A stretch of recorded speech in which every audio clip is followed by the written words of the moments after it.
Hello everybody, this is Happy Creatures. This is Olivia, and Caden's behind the camera there. He'd say hi. You'll see him in a minute. We just wanted to do a quick video and show you a little aquarium that we came up with for a craft, sort of a science project, the all-in-one that we use for to have some fun this weekend.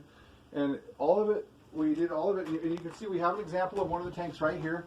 It's an overhead tank where the fish can come up into a kind of a lighted area up in the top, and they can sit and they can come up and swim up where you can see them, or they can go down to this other area where they kind of have their gravel and their seeds and stuff.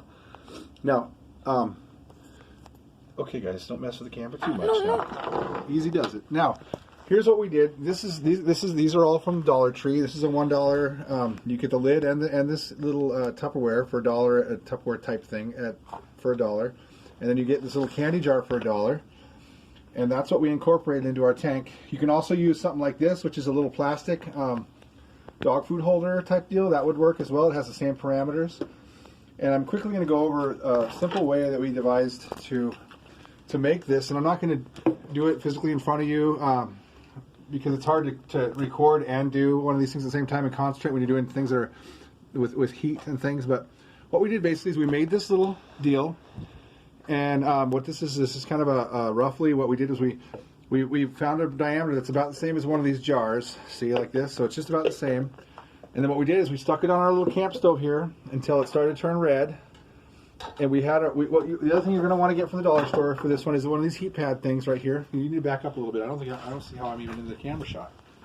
So we have one of these heat things, and then we take this and we just stuck it on there until it started to glow a little bit around the edges. And then we just simply took it over in one of the corners and we punched the hole. We pushed down pressure until it went through and then quickly pulled it out. And then we had a perfect circle, the right size, to put in our little candy jar on top for the fish so they can have a little skylight. Now, Caden's going to pause the video so that Olivia can come and be... Okay, we're back. This is Caden. He's the one who was running the camera a second ago. Caden and I are going to go demonstrate a couple things. First, Caden's going to talk about how he made his lid. Go ahead, Caden. So... we got like this little toy. No, I zoomed in. That's fine. And then we glued it here, but we didn't like make it the shape of here because then it might fall in. Right. So we made a circle and we cut it, and then that's our lid for the fish. That's right, Caden, and it works just fine. You don't really need to have a super tight lid for your fish tank. You just need to keep particulates and things from falling in the water. So covering like that that allows breathing. You want to be able to breathe. So you don't want a tight lid. You want to be able to breathe, and that's your only breathing source in that particular setup. We're also going to go over how did we get the water, how do we get that container in there without any bubbles in it to speak of. Oh, Dad.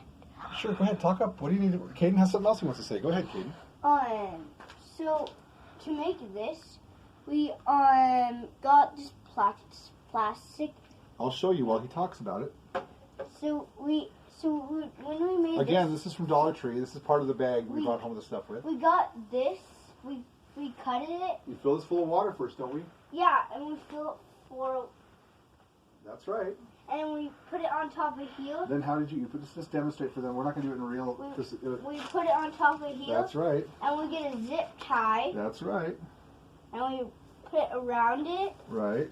You try to make it so there's try to get no bubbles between what happens is the plastic will just suck right onto the top of the water if you fill this up right to the rim, and you won't have any air bubbles there. And so we put it right here. One thing you can do ahead of time just to make it a little easier is you can get it started by going like that and then hold it like that and then put it over. So oh yeah. So and we do it like this. That's right. We can put it on top and no water will come out. That's right. And then we put it on top of there and we slip it out and then we're done. And once you pull it tight like this, once you get your zip tie a little bit tight, a good idea would be to put a little hole in the plastic and put a little poke it through like this. Because you're going to have to loosen it while it's under the water and remove it with your fingers from the entry hole that you leave. Or you can use scissors. So then once you have it like this and it's full of water, you slowly tip it over and ease it into the hole and lay it down. Now you're going to want to take scissors and you're going to want to cut away this extra so it doesn't get caught up in your rim while you're doing it because that'll be a big problem. So you cut away the extra with scissors once you have it on in the water's in there. Then you put it in your hole and slip it in there like that. Now you're going to cut a little triangle with a Dremel or a hot knife or a soldering iron or something. You're going to want to cut a little hole in the farthest most corner of your lid, so you don't take away from the strength of your lid from over here. And then once it's in that hole, you're going to reach in there on the inside. You're going to put this on just tight enough that it'll hold the water. See how it is? Just tight enough around that rim so it's not caught up too much. Then once it's in the hole, you reach through with your fingers and you just slip off that plastic and pull it out of the feeding hole that you've left in the corner here. And then you have yourself an overhead tank for $2. If you want to see it, you can look at this. And here's one that's done that Caden made. He shows you the hole that's in this corner there. He's showing you the hole that we cut out. You can use a Dremel or you can use a soldering iron. Make sure you have lots of ventilation if you use any kind of heat or anything, and make sure you're an adult and somebody is doing that for you. If you need that done, make sure you have an adult or some kind of supervisor. If you're like maybe a young teenager, perhaps you can do it with a supervisor helping you directly, but we would just recommend, my highest recommendation is get yourself a high quality Dremel. That's my highest recommendation. That would be the safest thing I think for you. And so that's pretty much it. So I think it's a pretty simple way, a $2 fish tank. One thing that occurred to me is you could plant some aqua plants below this little I guess we could call it a skylight sort of thing for the fish. You could do your plant some plants right just below there, and they would grow right up into the glass in here, and that would look really neat. I think that would be a real primary thing. Then you throw in a real basic fish like a white cloud. White clouds don't require any aeration, and they can live in something like this just fine with this, just having the temperature of the water being somewhere around between 60 and 70 or so would make them perfectly happy. There's 2 of them in that one right there. Maybe she'll be able to get it on the video. Which one do you want to hold? The whole aquarium? The camera? Yes. Okay.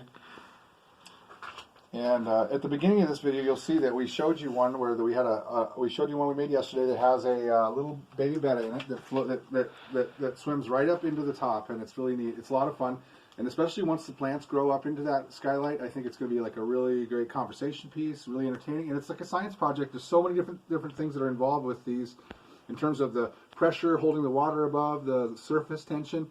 Everything is incorporated here. It's a lot of fun. So thanks for joining us today. Caden's going to go back behind the camera so we can say goodbye. So let's pause it. Okay, everybody, so here we are back inside with the other one. This is the one Olivia made. As you can see, she used a little lamb with wings for her door lid. It's actually kind of like a handle. Also known as a Hatchimal. Inside here we have a plant. This is one example. We have we have a plant that's planted here. It'll probably most likely spread and go towards the sun, and it'll swim. It'll probably grow into the skylight, we're hoping. In there we have a baby betta and 2 young white clouds. You probably can't see him because the camera's being funny, but no, they can see him. That's pretty much it. That's just to show you. We made this yesterday. We've already got fish in it.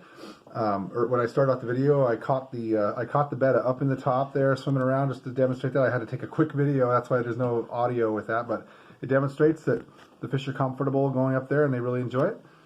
Thanks for joining us, the Happy Creatures. Have a great day. And Caden, what do you think? What's our sign off?